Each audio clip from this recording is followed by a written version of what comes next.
Water conservation, water management, water reserves సంబంధించి ముఖ్యమంత్రి గారి అధ్యక్షతన ఈరోజు ఇరిగేషన్ శాఖ department, rural development department, forest department అందరూ కూడా మరి సంబంధించిన అధికారులంతా కూడా కలవడం జరిగింది. ఏదైతే ప్రధానంగా రేపు రాబోయే రోజుల్లో అన్ని డిపార్ట్మెంట్స్ కూడా కోఆర్డినేట్ చేసుకొని ప్రతి ఒక్క వాటర్ డ్రాప్ను కూడా కాపాడుకోవాల్సిన బాధ్యత, సంరక్షించాల్సిన బాధ్యత డిపార్ట్మెంట్స్ మీద ఉంది. కాబట్టి అన్ని డిపార్ట్మెంట్స్ కూడా కోఆర్డినేట్ చేసుకొని అందరూ కూడా ఇంటిగ్రేట్ చేసుకొని మరి ఒక వారం రోజుల్లోపు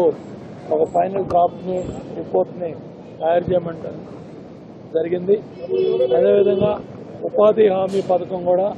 వ్యవసాయానికి అనుసంధానం చేస్తూ ఏదైతే మరి వాటికి సంబంధించిన వర్క్స్ను కూడా మరి పెద్ద ఎత్తున చేసుకోవాల్సిన అవసరం ఉంది. ఏదైతే చట్ట ప్రకారం చట్టంలో ఉన్న వాటిని కూడా ఒకసారి రివ్యూ చేసుకొని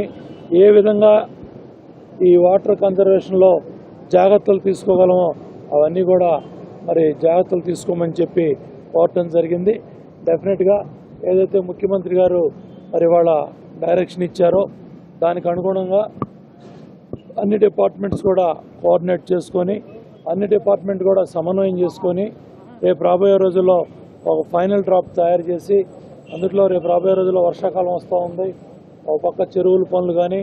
లేదా చైన్ చెరువులు కానీ, లేకపోతే డ్రైనేజ్ సిస్టమ్ కానీ, లేకపోతే ఏదైతే ఇవాళ అన్నీ కూడా ఉన్నాయో వాటిని కూడా జాగ్రత్తలు తీసుకోవడానికి సంబంధిత ఇరిగేషన్ శాఖ అధికారుల్ని అన్ని డిపార్ట్మెంట్ అటు మైనర్ ఇరిగేషన్ కానీ,